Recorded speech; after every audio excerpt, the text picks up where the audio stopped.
Assalamualaikum warahmatullahi wabarakatuh. Alhamdulillah ya, berjumpa kembali di channel Jejak Mistis ya, bersama Mbah Wira, guru besar Padepokan Sengkelat Rajanya Azimat. Kenapa Mbah Wira bisa dengan berani menamai diri Rajanya Azimat? Karena Mbah Wira memang spesialis ya, hanya atau khusus ya melayani di pembuatan azimat, tidak untuk jasa-jasa praktisi yang lainnya ya. Terawangan masuk ya, karena terawangan itu adalah bagian dari pembuatan azimat. Oke Lor, malam ini ada beberapa pertanyaan khusus ya dari sedulur kita di Padepokan Sengkelat ya. Memang kalau anggota Padepokan itu selalu Mbah Wira dahulukan ya, karena mereka udah membayar mahar untuk dibimbing langsung oleh Mbah Wira, sehingga apapun pertanyaan mereka selalu Mbah Wira dahulukan untuk dijawab sebelum pertanyaan dari sedulur lainnya. Oke, ada Mas Aiden ya. Terima kasih Mas Aiden ya, hadir Mbah, monggo-monggo. Terima kasih atas mawar yang dikirim. Ya, jangan lupa untuk teman-teman yang telah bergabung ya, minta bantuan untuk tap-tap ya, supaya anggota kita makin banyak yang bergabung, makin banyak yang mendukung ya channel Jejak Mistis agar lebih berkembang. Kalau channelnya berkembang, Mbah Wira bahagia, tentu live bisa dirutinkan, live bisa diistiqomahkan, dilakukan setiap hari dan seterusnya. Gitu ya Lur ya. Amin ya rabbal alamin. Oke, ada Tengku Faizal ya, selamat datang. Ada Mas Agung hadir Mbah, monggo, selamat datang, selamat menyimak. Ya, kemudian ada Mas Jack ya, selamat datang, selamat bergabung. Oke, ada pertanyaan pertama dari Mas Puri ya. Rek, tema tentang demon api ya, tentang demon api. Jadi gini Lur ya. Demon ya, atau yang biasa disebut dengan demonik, ini adalah sesuatu yang berbeda daripada khodam pada umumnya. Kenapa kok berbeda? Karena banyak orang memiliki pemahaman sendiri-sendiri tentang demon. Ada yang menyebut demon ini hanya khusus bagi jin-jin yang berasal dari underworld, pasukan dari 72 demon Goetia yang sudah ditundukkan oleh Solomon. Ada yang menyebutnya seperti itu. Ada juga yang mendefinisikan demon sebagai jin yang terlampau kuat begitu ya.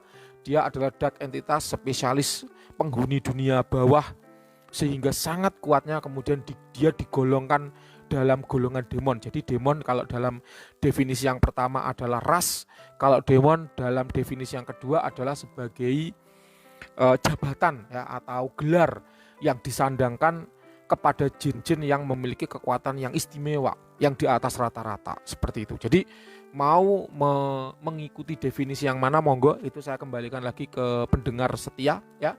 Kenapa? Karena setiap dari kita memiliki prinsip pedoman yang juga berbeda-beda. Jadi silakan ya, mau mengikuti yang mana boleh. Nah, kalau demon api, demon itu sendiri ya seringkali dia berelemen api. Meskipun ada demon-demon yang berelemen lain, tapi sejauh yang Mbah Wira jumpai, sejauh yang Mbah Wira rituali, itu seringkali berelemen api. Jadi Mbah Wira itu kalau ngomong hanya khusus berdasarkan pengalaman, bukan katanya-katanya, bukan ceritanya si A si B, tapi pengalaman. Mbah Wira pernah beberapa kali ya meritual demon, dan ya memang rasnya pasti demon api gitu yang keluar. Apakah Mbah Wira memiliki channeling khusus ke demon yang berelemen api sehingga kalau demon-demon elemen lain kurang mahir, ya wallahu alam ya. Itu rahasia gaib yang Mbah Wira juga masih menggali, karena Mbah Wira ini kurang suka ya berurusan dengan demon, karena demon ini berat, penanganannya sulit. Ya, sebelum kita lanjut ada Mas Abu Irafana, assalamualaikum, waalaikumsalam, ikut nyimak monggo. Kemudian ada ada undangan, ada Pak Dokter ya, ada Pak Dokter ya, hadir Mbah Guru, monggo silakan Pak Dokter ya. Ada Mbah Dewo ya, mengirimkan tanda suka, terima kasih, minta tolong bantuannya untuk tap-tap ya supaya banyak yang nge-like sehingga muncul di FYP ya. Ada Mas Pratista ya, malam Mbah Wira, selamat malam. Oke, kita lanjut. Jadi demon itu sendiri seringkali dia memiliki energi yang panas. Memang energinya itu lembut atau halus, susah dideteksi. Itulah karakter dari demon. Ada juga demon yang energinya kasar meluap-luap, tapi seringkali demon itu energinya halus dan lembut. Seringkali ketika di terawang ya, itu seperti kosong atau seolah-olah kosong, karena memang demon menyembunyikan kehadiran dirinya. Demon tidak suka di terawang, karena demon itu udah kelas atas ya, ibarat wanita pilihan, bunyai gitu. Kalau di terawang ya nggak suka. Seringkali dia menutupi dirinya dengan apa ya, mukena, kerudung dan sebagainya. Sama seperti itu demon pun demikian. Demon itu energinya halus sekali. Jadi ketika Anda mendapatkan sebuah azimat yang ketika dirasakan tuh energinya meluap-luap, menonjok-nonjok, menohok-nohok, ya bergelombang dan sebagainya, itu jangan seneng dulu gitu ya.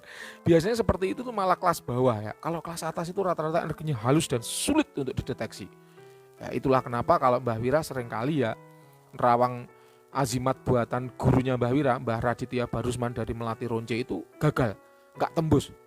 Kenapa? Karena itu tadi yang beliau ritual tuh seringkali ya ras-ras tinggi yang Mbah Wira tuh nggak sampai ilmunya ke sana. Ya namanya juga murid ya.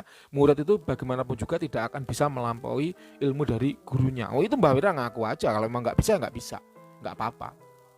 Oke, ada Mas Pratista, malam Mbah Wira, selamat malam. Ada Mas Victor ya, selamat datang, selamat bergabung ya. Kemudian demon itu menimbulkan energi yang panas. Jadi kalau pemilik demon itu seringkali badannya itu terasa gerah, panas, badannya itu panas, penuh dengan energi ya, energinya meluap-luap sehingga gampang tersinggung dan gampang marah. Kalau kemudian demon itu berelemen api, efeknya double ya, jadi gampang marahnya double, gampang tersinggungnya double, sumbu pendeknya double. Itulah kenapa Mbah Wira itu kurang suka menggunakan demon, karena dampak negatifnya itu banyak bagi pemegangnya apabila pemegangnya tidak kuat. Terima kasih Mas Jack untuk hadiahnya ya. Oke, minta tolong ya para penikmat TikTok nanti banyak tap-tap ya. Untuk penikmat yang FB yang nggak bisa mendukung Mbah Wira dengan tap-tap ataupun mengirimkan gift ya, tidak apa-apa. FB nanti semakin lama akan semakin Mbah Wira kurangi ya, yang diutamakan di TikTok. Kenapa? Karena ada gift-nya. Itu aja, Mbah Wira manusiawi, masih suka ketika dikasih gift ya. Ada Mas Aji Saka, Assalamualaikum. Waalaikumsalam. Kebumen hadir, monggo ya. Kita kembali ke demon api. Pernah nggak Mbah Wira meritual demon? Pernah. Ada beberapa demon yang Mbah Wira ritual. Pertama kali dulu ya itu adalah berasal dari Himalaya. Sosoknya kurus tinggi, lucu ya, lucu. Mbah Wira bisa tunjukkan gambarnya ya, insya Allah kalau ada ya, insya Allah kalau ada. Kalau nggak ada ya berarti belum rezeki Anda untuk melihat koleksi demon milik Mbah Wira ya. Sebentar kita cek dulu. Semoga ada ya, semoga ada. Kalau nggak ada ya nggak apa-apa ya. Kapan-kapan akan Mbah Wira tunjukkan ya. Semoga ada. Oke. Semoga ada ya. Ini demon asli demon. Jadi nah ini Mbah Wira tampakkan ya, kelihatan ya. Jadi demon ini Mbah Wira ritual memang sengaja dulu ada pesanan demon, kemudian Mbah Wira coba ternyata bisa ya. Ya tentunya meritualkan dengan mengakses sigil-sigil begitu. Ini sebenarnya demon ya. Ini sebenarnya masuk ke kelas demon. Ya ini. Enggak kelihatan ya. Nah ini ya, masuk kelas demon. Ini langka. Dan Mbah Wira seumur hidup hanya dapat satu kali ini ya. Ini pemiliknya itu luar biasa nih, terawangannya langsung on ya. Ini sekali saja seumur hidup dan setelah itu Mbah Wira tidak bisa ritual lagi. Ya ini masuk kategori langka. Kemudian demon sebentar ya, Mbah Wira cek dulu. Kayaknya ada di sini. Kayaknya kalau nggak ada ya berarti ini. Ini dari Himalaya. Ya, Himalaya Tibet ya. Ini asli demon, ini helmnya juga api. Ya, panas ini pembawaannya. Ini sekarang dibawa oleh orang Jawa Barat. Pengasihannya kuat ya, pengasihannya kuat. Istri dia memahari ini karena mau bercerai dengan istrinya, jadi istrinya mau minta pisah. Kemudian setelah ada demon ini ya alhamdulillah disatukan kembali. Sekarang istrinya sudah 2. Ya, sekarang istrinya sudah 2. Ya, itu testimoninya ada, nyata, dan orangnya sekarang ada di grup Padepokan Sengkelat. Kalau Anda ingin tahu boleh Anda tanya-tanya sendiri ke pelakunya ya. Itu demon dari Himalaya. Kemudian demon yang kedua Mbah Wira dapat itu gagak ya, siluman gagak. Itu demon asli dari underworld ya, dunia bawah. Nah ini dia. Pemiliknya ini sekarang kaya raya ya. Ini demon api ya. Ini kelihatan nih. Nih. Sebentar. Nah ini. Menghadirkan pasukan demon api. Ya kelihatan nih, demon api. Ini keterangan langsung dari Jalak Paninggal ya. Jadi bukan Mbah Wira yang mengada-ngada. Asli ini demon api. Jadi memang karakternya panas ya. Dia sekarang dibawa oleh pemahar dari Papua ya. Katanya ini menurut pengakuan dia ya, dulu cari uang untuk rokok aja sulitnya minta ampun. Sekarang pendapatan dia sehari tidak kurang dari 10 juta ya. Nah ini testimoni nyata, ada real, orangnya juga ada di Padepokan, namanya Mas Doni. Bisa Anda cek ya, bisa Anda chat gitu ya. Oke, kemudian ada Mas Aiden ya. Terima kasih banyak untuk hadiahnya, Pak Dokter juga.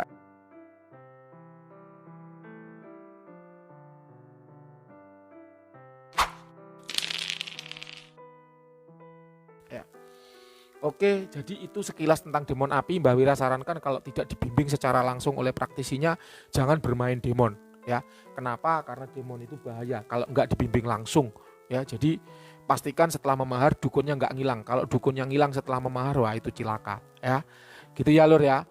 Oke, kemudian ada Mas Andri bertanya, maaf Mbah tanya perbedaan khodam ras langka dengan ras yang banyak dijumpai yang memiliki level tinggi. Nanti akan Mbak Wira jawab setelah pertanyaan dari sedulur di Padepokan ya. Jadi ini pertanyaan dari sedulur di Padepokan masih banyak ya. Nanti Mbak Wira jawab setelah sedulur-sedulur di Padepokan selesai ya. Jadi memang kalau di Padepokan itu didahulukan ya, karena mereka udah memahar untuk jasa bimbingan Mbah Wira.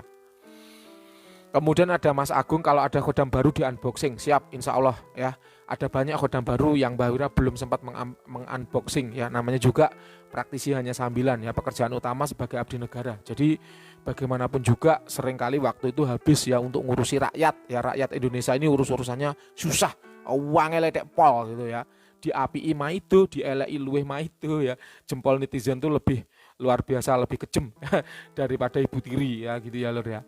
Oke, pertanyaan yang berikutnya dari Mas Karel, request bagaimana caranya mengatur kodam kalau lebih dari satu. Ini sudah ada ya di video Mbah Wira yang judulnya Home Rules ya, Home Rules. Home itu artinya rumah, rules itu aturan. Jadi aturan untuk diberlakukan di rumah.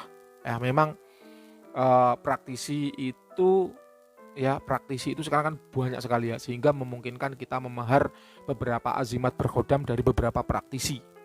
Nah itu Anda harus membuatkan home rules. Kenapa? Karena antar satu khodam dengan khodam yang lain, ini ada pertanyaan selanjutnya ya. Apakah khodam itu ada yang iri-irian antara satu dengan yang lain? Jawabannya ada. Sebagaimana manusia. Kalau Anda tahu manusia ya seperti itulah khodam. Kita punya tim kerja 4 orang. Satu aja yang sering disuruh sama pimpinan atau sama bos, pasti yang 3 lainnya ngiri. Walah, dia terus yang disuruh, anak kesayangan dan lain sebagainya. Kayak gitu. Pasti seperti itu. Khodam pun demikian. Kalau yang kita suruh satu aja, yang kita kasih hadiah satu aja, yang lain juga ngiri. Itulah kenapa butuh dibuatkan home rules. Itu yang pertama. Yang kedua, ketika kita punya bayi di rumah atau kondisi-kondisi khusus ya, yang mengharuskan kita memberlakukan aturan-aturan tertentu. Misalnya bayi kita peka, sehingga kita perlu, wahai khodamku misalnya ya, perhalusi energimu atau haluskan energimu sehingga anakku tidak ketakutan denganmu. Misalnya itu contoh home rules yang berlaku di rumah, antara satu rumah dengan rumah yang lain itu berbeda. Atau mungkin dia jomblo, nggak punya anak, nggak punya istri, sehingga wahai khodam, perkuat energimu semaksimal mungkin sehingga jin-jin liar di sekitarku meningkat. Menyingkir misalnya kayak gitu. Nah ini 2 rumah dengan kondisi yang berbeda, ternyata perintahnya juga berbeda. Itulah home rules. Itulah kenapa home rules tidak diajarkan secara pakem. Hanya diberi contohnya seperti ini, lakukan sendiri, kalimatnya buat sendiri gitu ya.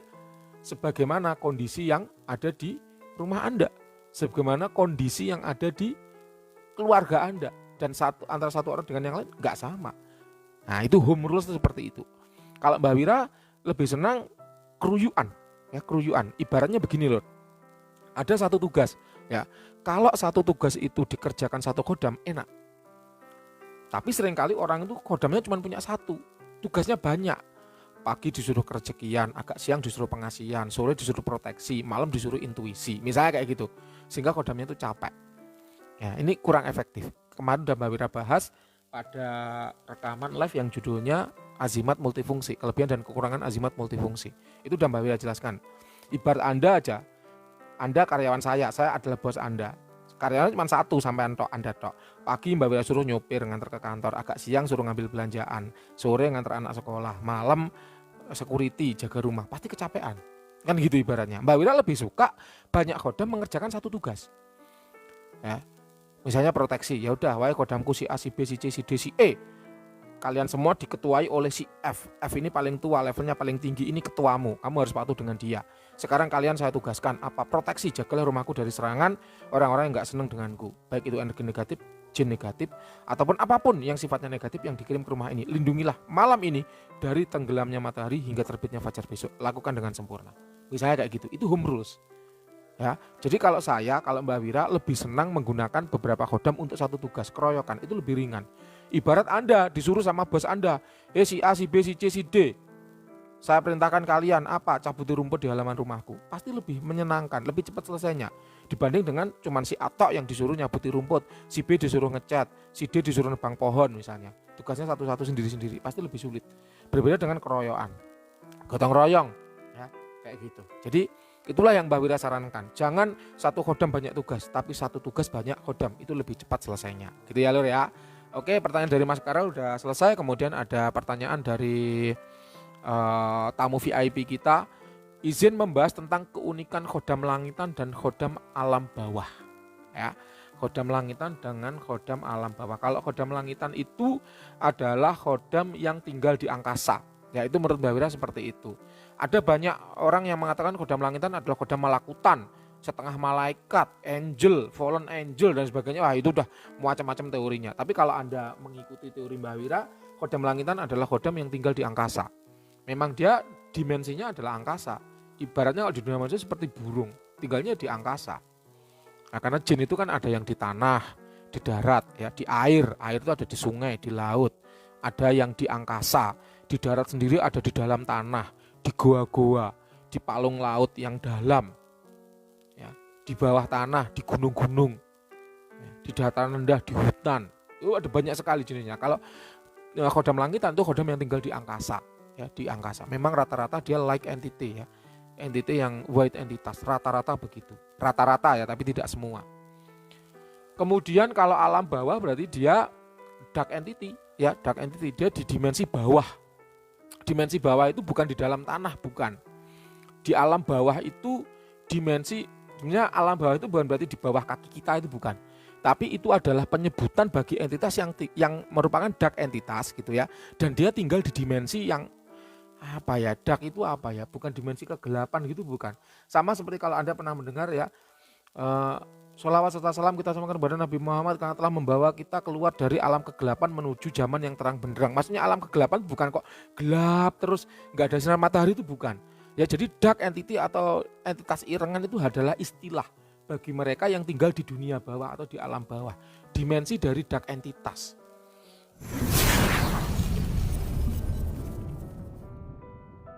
Ya, jadi bukan kok berarti lokasinya di bawah kaki, bukan. Dark entitas itu berada di alam bawah. Alam bawah itu di mana? Di dimensi yang berbeda. Dimensi yang berbeda itu di mana? Bisa di mana-mana. Dia bisa melekat di dimensi manusia, bisa juga terpisah di dimensi manusia.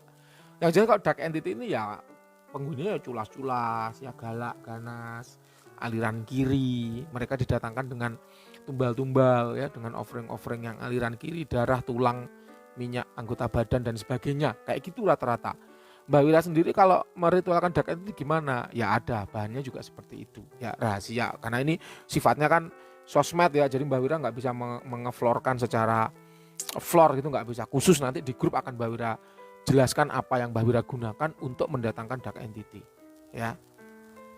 Kemudian keunikannya apa? Kalau khodam langitan itu white entity, kalau alam bawah itu rata-rata adalah dark entity. Kalau Mbak Wira lebih suka menggunakan dark entity untuk tugas-tugas yang kasar seperti eksekusi misalnya, menutup babakan Hawa Songot dilanjutkan dengan eksekusi. Wah, itu udah gurih sekali ya rasanya, dan yang seperti itu yang cepat adalah yang dark entity. Kemudian mengikat pasangan ya, meskipun itu jarang Mbak Wira lakukan ya, kecuali terpaksa. Misalnya ada klien pasangannya kabur-kaburan, senang selingkuh, nah itu baru Mbak Wira sisipkan tuah seperti mengikat pasangan dengan menggunakan dark entity di azimatnya tanpa dia tahu. Ya, tanpa dia sadari. Yang penting dia taunya tuahnya jalan, pasangannya setia gitu aja. Atau pengusaha-pengusaha yang jarang mau sholat ya. Pikirannya itu agak nyeleneh sehingga nggak mau sholat misalnya. Dia ingin kerejekian yang kenceng. Nah, itu kayak gitu Mbak Wira sisipi aliran-aliran kiri yang menarik kerejekian ya. Pasti resiko itu ada. Ya pasti resiko ada, tapi semua sudah undercover ya, under control Mbak Wira insya Allah ya.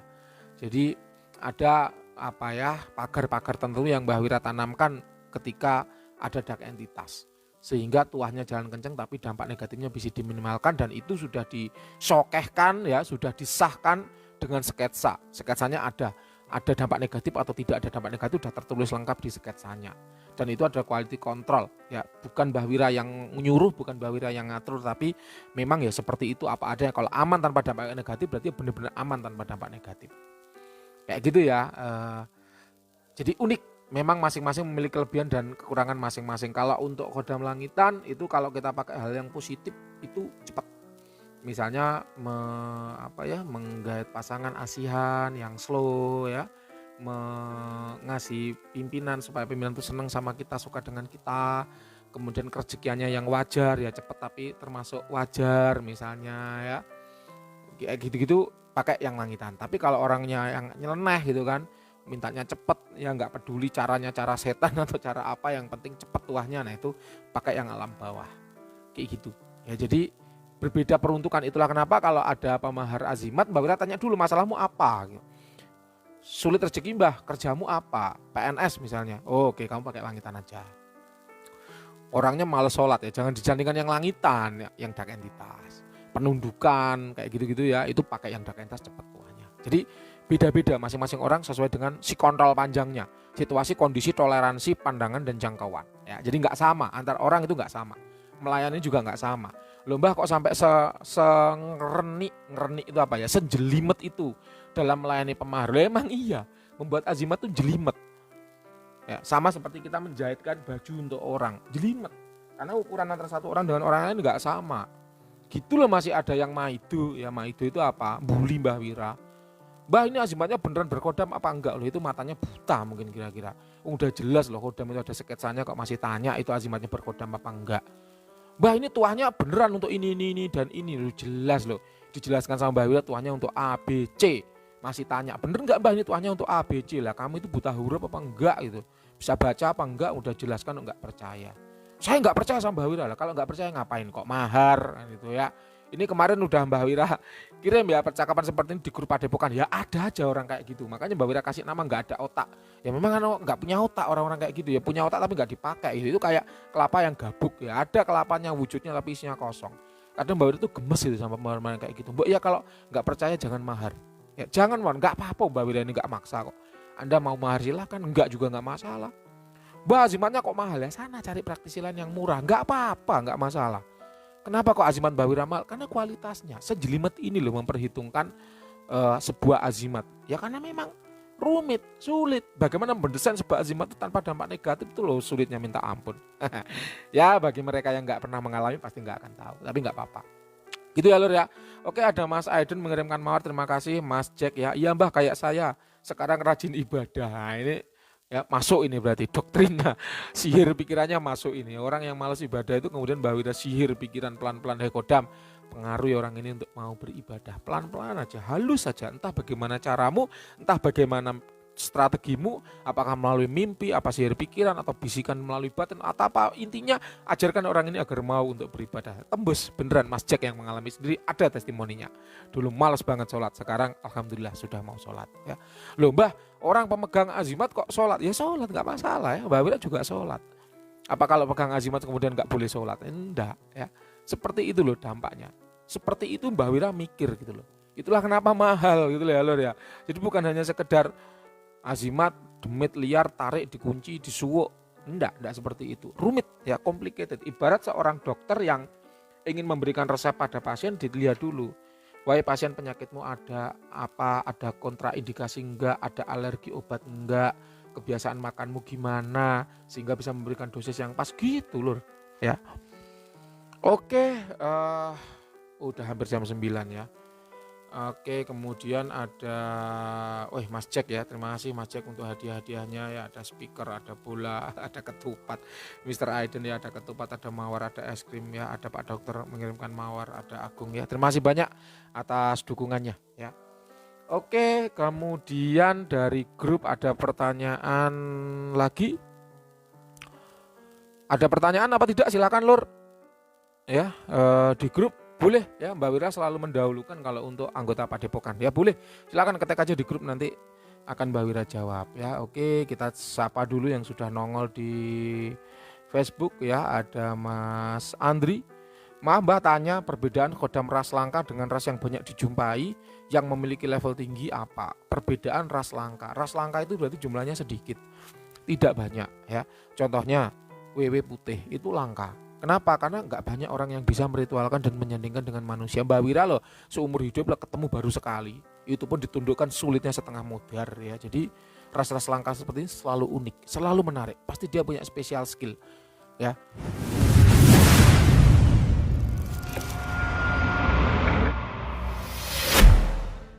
Ibarat hewan-hewan langka. Ya, ibarat hewan-hewan langka pasti punya keunikan tersendiri. Punya kelebihan tersendiri dan ada rasa kebanggaan bagi kita apabila memiliki khodam-khodam dengan ras langka kayak gitu ya. Kemudian ada Mas Aris Kritanto, selamat datang. Ada Mas Syahril, Assalamualaikum. Waalaikumsalam. Izin tanya, benarkah bayi yang terlahir bungkus itu memiliki proteksi yang kuat? Wallahu alam. Mbah Wira belum pernah lihat bayi yang terlahir bungkus ya, belum pernah. Kalau Mbah Wira lihat suatu saat nanti kapan-kapan akan Mbah Wira cek apakah proteksinya memang lebih kuat ya dibanding dengan manusia normal pada umumnya. Nanti akan Mbah Wira kabarkan setelah Mbah Wira melihat fenomena bayi yang terlahir bungkus ya. Jadi Mbah Wira ini anti katanya ya, anti katanya. Jadi harus Mbah Wira lihat dulu, buktikan dulu sendiri, baru Mbah Wira bisa cerita. Ada Mas Grace, selamat datang. Ada Mas Rivo ya, kemudian ada Mas Grace, Assalamualaikum Mbah, telat nyimak. Waalaikumsalam. Tidak apa-apa, nanti bisa diulangi di Facebook atau bisa disimak di YouTube Jejak Mistis ya, nanti akan Mbah Wira upload ya di YouTube.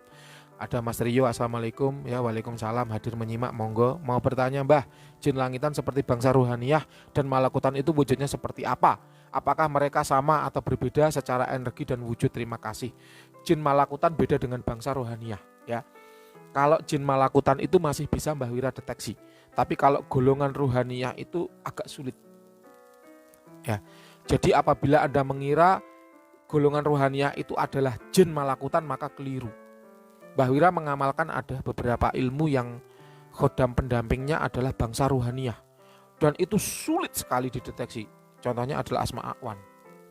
Nah, itu sulit sekali dideteksi. Loh, Mbah Wira kok tahu? Ya tahu. Mbah Wira adanya ngomong karena sudah membuktikan, sudah menyaksikan, gitu loh ya, sudah mengeksplor, meneliti, meriset ya terkait hal itu. Kalau belum, Mbah Wira nggak akan berani bicara. Wujudnya seperti apa? Kalau ruhaniyah itu rata-rata wujudnya seperti manusia normal pada umumnya. Ada yang bersayap, ada yang tidak, tapi pada umumnya mereka wujudnya seperti manusia pada umumnya. Sedangkan kalau jin malakutan itu seringkali wujudnya bersayap. Entah manusia bersayap atau wujudnya semi burung ya. Apabila di budaya Eropa itu disebut dengan harpy. Ya, itu contohnya. Ada juga yang manusia biasa, bercahaya saja, bisa melayang di angkasa, berjubah, memakai tombak, membawa panah dan seterusnya. Tapi rata-rata wujudnya sama seperti manusia biasa atau manusia pada umumnya. Manusiawi sekali wujudnya ya.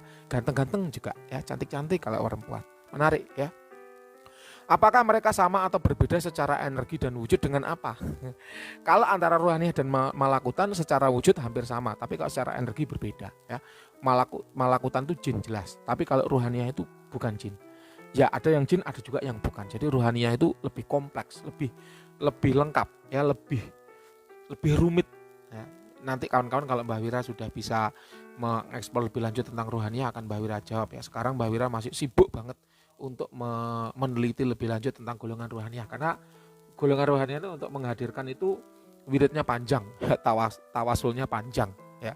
Jadi Mbah Wira ya nantilah kalau punya waktu lebih akan Mbah Wira bahas di sana ya. Kemudian ada Mas Farid ya, selamat datang. Ada Viking Tactical ya, selamat datang. Ada Nafis Dava, hadir Mbah, hadir monggo silakan. Selamat datang, selamat bergabung. Ada Mas Andra juga selamat bergabung. Oke, itu tadi untuk pertanyaan-pertanyaan live. Mbah Wira tutup ya. Sekarang ada pertanyaan khusus ya. Pertanyaan khusus dari salah satu sedulur kita di Texas ya, di Texas. Selamat malam Mbah Wira. Selamat malam Mister. Semoga Mbah dan keluarga sehat selalu. Amin amin ya rabbal alamin. Doa yang sama juga untuk Mister dan keluarga. Mohon maaf sebelumnya kalau saya jarang japri langsung. Bukannya jarang-jarang mau update atau konsultasi ke Mbah Wira langsung, tapi saya tahu juga berdasarkan yang Mbah Wira sudah share di grup atau YouTube kalau Mbah Wira banyak sekali kesibukannya. Alhamdulillah Mbah Wira masih diberi kesibukan. Ya, pekerjaan tetap sebagai budak negara, kemudian hobi sebagai supranaturalis, kemudian membuat azimat, mendampingi pengusaha. Ya, kemudian ada beberapa proyek menjualkan tanah dan rumah. Kemudian ada beberapa bisnis yang Mbah Wira sedang kembangkan, ada sabun herbal, ada pewangi pakaian. Ya, kemudian sekarang masih merambah di dunia kuliner, insya Allah ya. Minta doanya dari sedulur semua, semoga semuanya lancar. Jadi saya sungkan Mbah kalau ganggu terus. Oh ya tidak apa-apa ya, adanya guru itu untuk diganggu dan ditanyai. Itu sebabnya saya lebih aktif di grup ya. Oke Mbah Wira, ketik dulu sesuatu, ada yang bertanya. Sebentar ya. Jadi kalau Mbah Wira live ini sambil nyimak ini ya, WA ya. Karena kalau nggak gitu lupa ya. Oke, kita lanjut. Sekedar mengabarkan kalau hari ini saya baru selesai puasa mutih 3 hari seperti bulan lalu. Oke, istimewa. Cuman sayang ngebleng di hari terakhirnya gagal. Tidak apa-apa. Namanya belajar itu ya begitu ya. Tidak bisa belajar itu langsung sukses, belajar langsung mahir, nggak bisa. Orang belajar mobil aja dikasih waktu sebulan masih nyerempet, masih nabrak, parkir masih gagal, biasa. Namanya juga belajar ya. Sekalipun belum sampai level melihat demit langsung dengan mata, tapi saya merasa kepekaan saya sudah bertambah. Untuk pengamal Aji Coroko Sungsang memang kepekaannya bertambah karena itu adalah prioritas utama ya bagi pengamal Coroko Sungsang. Itu pasti kepekaannya dulu yang di booster ya oleh energi keilmuan. Contohnya ketika meditasi saya lebih peka dengan energi yang menyelimuti tubuh saya, betul ya. Rasanya hangat ya, ada seperti diselimuti lendir, ada seperti dibungkus selimut tebal ya, macam-macam sensasi antar orang tidaklah sama. Ada yang seperti ditutup dengan cangkang keras ya, macam-macam. Sebelumnya memang sudah, tapi sekarang tambah jelas. Betul, memang seiring dengan berjalannya waktu akan semakin jelas dan semakin baik. Ada kejadian unik ya, malam kemarin ketika saya meditasi, saya tidak tahu apa itu halusinasi atau terjadi beneran. Ketika meditasi saya merasa saya melihat makhluk hitam tinggi kurus seperti bayangan. Ini kalau di Indonesia namanya genderuwo ya. Kalau di luar negeri ya mungkin semacam black shadow atau dark shadow misalnya ya. Jadi memang benar itu bukan halusinasi, itu Anda memang beneran melihat. Ketika Anda menumpulkan batin dengan ini saya halusinasi, itu maka Anda akan selamanya terjebak dalam persepsi bahwa Anda berhalusinasi dan itu akan menumpulkan terawangan. Bagaimana cara membuktikan bahwa terawangan saya benar bukan hanya halusinasi semata? Jawabannya adalah dengan melatih diri. Boleh dengan menerawang plat nomor kendaraan yang jauh, misalnya kendaraan di depan platnya ganjil apa genap, misalnya ganjil. Kita lihat setelah dekat, beneran ganjil. Dengan melihat masa depan 1 jam yang akan datang, saya akan mengalami apa ya? 1 jam yang akan datang, apakah bos saya akan marah?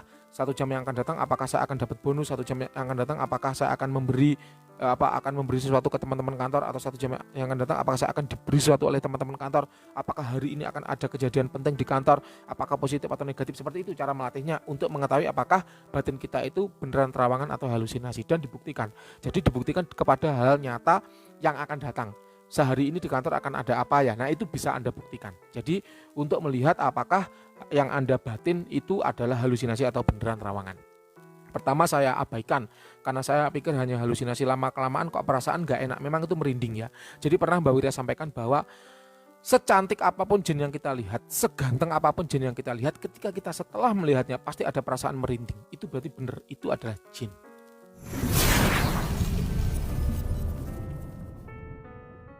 Ya, misal kita lihat Anya Geraldine lewat di depan kita, wah cantik banget Anya Geraldine, tapi setelah itu merinding, berarti itu jin. Ya, itu adalah ciri. Walaupun saya Mbah Wira yang sudah 2005 sampai 2022 itu berarti berapa tahun?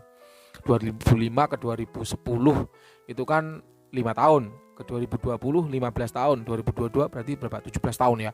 Mbah Wira sendiri yang sudah 17 tahun meneliti tentang makhluk halus, setelah 17 tahun berlalu itu pun Mbah Wira masih merinding.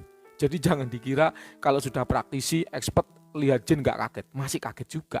Lihat jin gak merinding, masih merinding juga, sama ya. Kemudian ya, lama-kelamaan kok perasaan saya gak enak, lalu saya panggillah salah satu kodam saya untuk menjaga diri saya in case ada jin negatif lihat. Setelah itu perasaan saya enakan kembali. Berarti kodam yang Anda panggil kemudian memagari Anda, kemudian mengusir jin negatif yang mendekati Anda sehingga perasaan Anda kembali enakan. Ada beberapa kali juga saya merasa melihat sesuatu di tempat-tempat tertentu tapi hanya sekilas. Memang betul ya, karena kemampuan mata kita yang terbatas, oleh karenanya kita ketika melihat jin itu hanya sekilas-sekilas. Karena kemampuan mata kita yang hanya bisa sebentar saja menangkap frekuensi mereka. Ya itu betul. Nanti kalau udah seperti Mbah Wira, apakah akan lama bisa melihat jin nggak sekilas-sekilas? Jawabannya sama. Bahkan sekelas Jalak Paninggal pun sekilas juga. Dan itu boleh Anda tanya, cross check. Mas Jalak, apa benar ketika Mas Jalak menerawang azimat berkodam itu nampaknya hanya sekilas-sekilas? Pasti jawabannya benar. Oleh karenanya Mas Jalak itu punya dua sket. Sket pertama adalah sket kasar, ya, yang melihat bagaimana wujud kodam itu secara sekilas. Kemudian sket yang kedua adalah sket halus. Boleh Anda tanyakan, benar nggak Mas Jalak pernah mengupload itu di Facebook, dan saya pernah tahu. Dan saya cross check, oh iya ternyata walaupun expert sekalipun, praktisi sekalipun, tetap hanya sekilas-sekilas. Tidak bisa lama kayak kita ngelihat mobil gitu, enggak ya. Hanya sekilas-sekilas saja. Bayangannya itu seperti kita melihat MotoGP, ya, motor GP, balapan motor GP itu loh. Kan hanya sekilas, weng gitu aja, karena kecepatan mereka. Sama seperti itu. Ketika saya fokuskan lihat ke suatu tempat tersebut, ternyata tidak apa-apa. Saya masih belum tahu apa itu halusinasi atau memang benar. Jawabannya adalah benar. Insya Allah benar ya. Akhir kata itu saja yang mau dilaporkan. Mbah, saya masih rajin coba meditasi total 1 jam setiap hari. Betul. Ya, sambil terus melatih menjelaskan hati, pikiran dan ucapan menjadi satu. Betul ya, manunggal ya, belajar manunggal. Kemudian, oh ya Mbah, kalau boleh tahu ketika Mbah Wira belajar Aji Coro Kosungsang, adakah latihan-latihan lain yang bisa dilakukan selain meditasi? Kalau Mbah Wira sendiri latihannya selain meditasi, latihan terawangan, kemudian latihan pahit lidah ya, sabdo dadi, kemudian latihan konjurasi, latihan merasakan energi, ya itu latihan-latihan yang bisa dilakukan. Bagaimana caranya? Nanti bisa PM ya, nanti bisa PM. Oke, itu untuk terawangan dari sedulur kita dari Texas ya. Terima kasih atas pertanyaannya. Sekarang kita menjawab pertanyaan dari salah satu Pak Cik di Malaysia ya, Tuk Dalang Ranggi ya. Selamat malam Pak Cik ya. Ini pertanyaannya agak sulit bahasanya ya, karena memang orang Malaysia. Ya, pertanyaannya seperti ini ya. Rahayu Mbah, salam Rahayu Pak Cik. Gini Mbah, menurut saya secara pribadi semata-mata, berapapun nilai level power khodam yang saya miliki sehingga bisa selayaknya disebut sebagai rajanya azimat. Tetapi selagi mana ianya hanya berdiri sendiri sementara saya sebagai pemiliknya tidak mengolah apa-apa kemampuan dalam diri saya, maka saya pasti tidak mampu maksimal. Tidakkah begitu Mbah? Jawabannya betul. Jadi selain khodam yang hebat, pengemudinya juga harus hebat. Ibarat saya beri Ducati, kalau Anda nggak bisa balapan, nggak bisa nyetir, ya nggak akan menang. Lebih hebat bagaimana? Lebih hebat kalau Anda sebagai sopirnya juga skillnya bagus, dan khodamnya sebagai rekan kerja juga cc-nya besar. Sehingga ketika dipakai balapan ya menang. Itulah kenapa kalau dalam sebuah film saya pernah mendengar yang namanya kaidah tangan kanan. Apa itu kaidah tangan kanan? Tangan kanan itu adalah tangan yang memegang pedang. Maksudnya bagaimana? Setajam apapun pedang yang dipegang, sehebat apapun pedang yang dipegang, kalau tangan kanan yang memegang tidak terampil, ya akan kalah dalam peperangan. Tapi setumpul apapun pedang yang dipegang, katakan cuma tongkat kayu, tapi kalau skill berpedangnya hebat, ya akan menang melawan orang yang memegang pedang tapi skillnya tidak hebat. Bisa dibayangkan ya, jadi ada pendekar pedang, ada orang yang latihan pedang. Yang latihan megang pedang beneran, yang pendekar pedang bawa kayu, ya menang yang megang kayu. Karena itu tadi ada namanya kaidah tangan kanan. Jadi yang hebat bukanlah pedangnya, melainkan tangan kanan yang mengoperasikan pedang itu.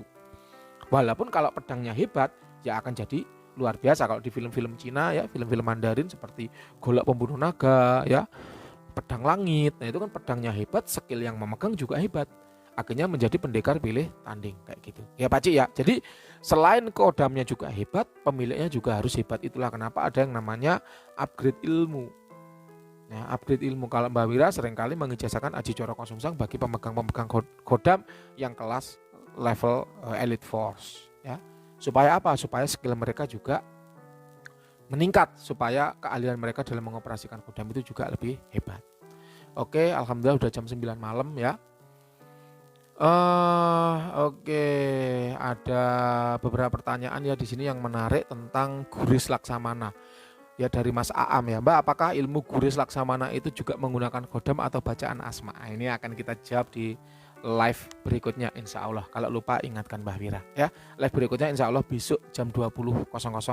Kalau besok nggak bisa berarti Senin jam 20.00 waktu Indonesia Barat ya. Kita akan live kembali. Sudah jam 9, alhamdulillah, terima kasih banyak telah menyimak.